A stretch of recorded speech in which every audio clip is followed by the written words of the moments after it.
Salut les amis, j'espère que vous allez tous très bien. Aujourd'hui, une journée historique pour les États membres de l'AES. Ils ont pris la décision de quitter définitivement la CEDEAO et sans délai. La CEDEAO a réagi. Je voulais que nous puissions revenir sur cette décision, mais aussi sur le communiqué donc, de la CEDEAO à la suite de la décision qui est prise par les États membres de l'AES. Leurs Excellences, le capitaine Ibrahim Traoré, le colonel Assimi Goïta et le général de brigade Abdourahmane Tiani, respectivement chefs d'État du Burkina Faso, de la République du Mali et de la République du Niger, prenant toutes leurs responsabilités devant l'histoire et répondant aux attentes, préoccupations et aspirations de leur population, décident en toute souveraineté du retrait sans délai du Burkina Faso, du Mali et du Niger de la communauté économique des États de l'Afrique de l'Ouest. Fait à Ouagadougou, à Bamako et à Niamey le 28 janvier 2024. Non. Au regard de l'urgence des menaces qui planent justement sur ces pays-là, on venait de parler de la mission de la CEDEAO qui devrait aller à Niamey et qui a prétesté d'une panne technique pour ne pas s'y rendre. Pendant ce temps, les ténors de cette communauté sous-régionale se retrouvaient à Paris pour conspirer justement contre ces États-là. Ça veut dire que... C'est un procès d'intention. Ils ont des intentions. Dans tous les cas, vous savez, le Mali, le Burkina Faso et le Niger nous ont déjà montré, de par leur méthode de gouvernance et les actions qu'ils posent, qu'ils ne posent aucun acte hasardeux. Tout est suffisamment mûri, réfléchi et sur la base d'une méthode absolument rigoureuse. Ce qui veut dire que si aujourd'hui les trois pays décident de claquer la porte à la CEDEAO, c'est sans doute parce qu'ils ont des informations rendant compte d'un projet de menaces réelles contre ces États-là, parce que la CEDEAO, agacée par la résistance, la résilience des trois chefs des trois pays, se rend compte qu'il faut changer de formule, par exemple. Et donc, s'il faut changer de formule et aller par une forme d'agressivité, après avoir utilisé des méthodes viles, après avoir asphyxié ces États-là avec des sanctions aussi débiles, démentielles, inhumaines et immorales, donc ça veut dire que si ces États-là ont ce genre d'informations, il n'est point question de recourir à un référendum qui prendrait plus de temps, alors que toutes les actions qui sont menées par ces pays sont adoubées naturellement par la population. Et donc, je pense qu'à partir du moment où la décision politique a été prise, cela coupe le pont de l'herbe sous les pieds donc de ceux-là, de ces conspirateurs qui pensent qu'ils peuvent utiliser la CEDEAO comme un épouvantail, un instrument permettant d'abattre précisément ces trois pays.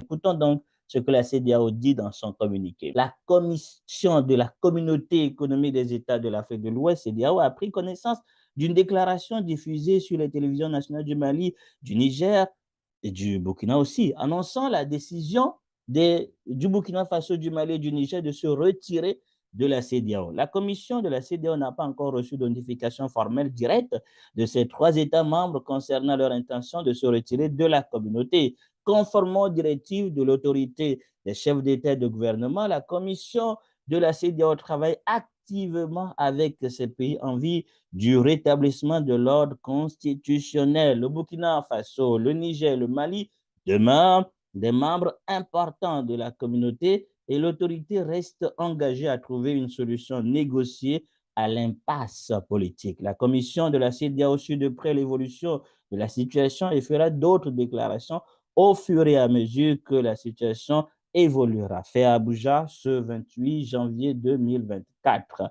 C'était donc bien sûr suite au communiqué conjoint numéro 1 du Burkina Faso, du Mali et de la République du Niger que la CEDEAO a réagi au travers de ce communiqué que vous venez donc d'écouter. Revenons quand même sur les raisons qui ont motivé la décision historique, une décision qui est saluée, une décision qui réjouit, bien que peut-être ça peut inquiéter quelques-uns, mais je crois que c'est une décision que les États, en tout cas la population des États du Sahel attendaient. Et c'est une décision qui sûrement donc est voilà, donc, saluée par cette population.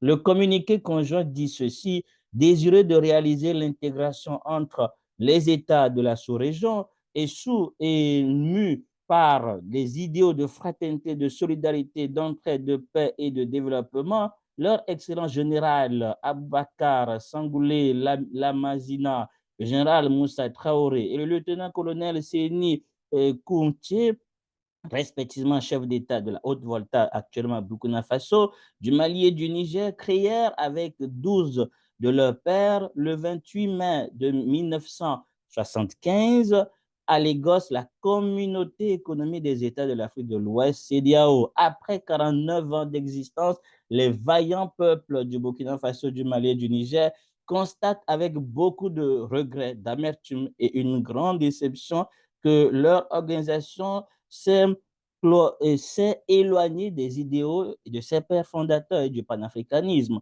En outre, la CEDEAO, sous l'influence des puissances étrangères, trahissant ses principes fondateurs, est devenue une menace pour ses États membres et ses populations dont elle est censée assurer le bonheur. En effet, l'organisation n'a pas porté assistance à nos États dans le cadre de notre lutte existentielle contre le terrorisme et de l'insécurité. Puis, lorsque nos États ont décidé de prendre leur destin en main, elle a adopté une posture irrationnelle et inacceptable en imposant des sanctions illégales, illégitimes, inhumaines et irresponsables en violation de ses propres textes. Toutes choses qui ont davantage fragilisé les populations déjà meurtries par des années de violence imposées par des ordres terroristes instrumentalisés et téléguidés. Euh, Face à cette situation qui perdure, leur excellence, le capitaine Ibrahim Traoré, le colonel Assimi Goïta, le général de brigade Abderrahman Tiani, respectivement chef d'État du Burkina Faso, de la République du Mali et de la République du Niger, prenant toutes leurs responsabilités devant l'histoire et répondant aux attentes, préoccupations et aspirations de leur population, décident en toute souveraineté du retrait sans délai du Burkina Faso, du Mali et du Niger et de la communauté économique des États membres de l'Afrique de l'Ouest, des États de l'Afrique de l'Ouest, fait à Ouagadougou, à Bamako et à Niamey ce 28 janvier. Non, mais cette journée, elle est donc à inscrire dans l'histoire. Une décision extraordinaire, une décision qui, comme je le disais, va sûrement donc être saluée et applaudie par la population des États membres de l'AES. Elle va certainement être suivie bientôt de la sortie aussi de l'UMOA, sûrement, et évidemment de la création de la monnaie unique, donc du Sahel. Dans tous les cas, c'est quand même quelque chose qui doit nous enseigner beaucoup de choses. Beaucoup de leçons sont à tirer de cette évolution. Et je pense que, bien évidemment, donc la première chose qui est à noter, c'est surtout au niveau de la CEDEAO. J'espère qu'ils vont donc réfléchir et raisonner au moins un tout petit peu. On sait ce qui s'est passé quand il y a eu les coups d'État, donc le coup d'État au Niger en particulier. Les décisions sont d'une gravité terrible, d'une gravité terrible. Et aujourd'hui encore, le peuple nigérien donc, souffre de ces sanctions et la CEDEAO ne fait rien pour les ôter. Les gens sont tués presque chaque jour à cause de ce terrorisme. La CEDEAO ne fait rien. Et donc, tout à fait normal que les États se disent, mais qu'est-ce qu'on fait dans cette institution qui, au lieu de nous aider, nous tue au final, nous détruit. C'est quand même une décision dont je voulais surtout avoir en tout cas votre avis là-dessus. Pour moi, je suis extraordinairement voilà, surpris, mais aussi, donc voilà, c'est une décision à saluer, ça réjouit quand même, parce que quand on est dans une communauté qui ne nous aide pas, pourquoi rester avec cette communauté? C'est tout à fait normal. Les implications éventuelles, donc voilà, ce serait donc bien sûr les changements au niveau de libre circulation des personnes, mais dans tous les cas, donc je pense que si cela contribue à faire du bien à la population, c'est tant mieux. Dites-moi ce que vous en pensez en commentaire. Et voilà, on se rappelle très bien de l'histoire de l'AES. Hein. Ça a commencé tout simplement avec cette décision de la CEDEAO d'agresser le Niger et les trois États, en tout cas les deux autres États, se sont soulevés contre cela avec le communiqué qu'on connaît très bien. Donc, ce communiqué a été le point de départ. Et ensuite, l'AES s'est mise en place pour se défendre mutuellement. Mais aujourd'hui, l'AES évolue vers une communauté économique et peut-être une fédération ou en tout cas une confédération, ensuite une fédération. Dans tous les cas, les trois chefs d'État font la joie, en tout cas le bonheur, je pense, des populations par les décisions qui sont prises. Ils ne sont pas parfaits, mais le fait qu'ils soient engagés dans l'intérêt des populations est quelque chose qui est donc bien sûr à saluer. C'est tout à fait normal que, bien évidemment, donc, quand on est sous un joug, quand on souffre, à un moment donné, il faut donc chercher une solution. C'est quand même voilà, fou de rester voilà, continuellement en faisant les mêmes choses, en croyant que ça va changer ta situation. Il faut changer. Et en changeant, on peut donc découvrir voilà, des solutions meilleures. Dans tous les cas, on ne peut que souhaiter du succès et de la prospérité voilà, aux chefs, en tout cas ou plutôt aux États membres de l'AES. Que l'AES prospère, que l'AES voilà, procure du bonheur aux populations, c'est ce que nous ne pouvons que souhaiter. Plein succès aux États, en tout cas aux chefs d'État actuels.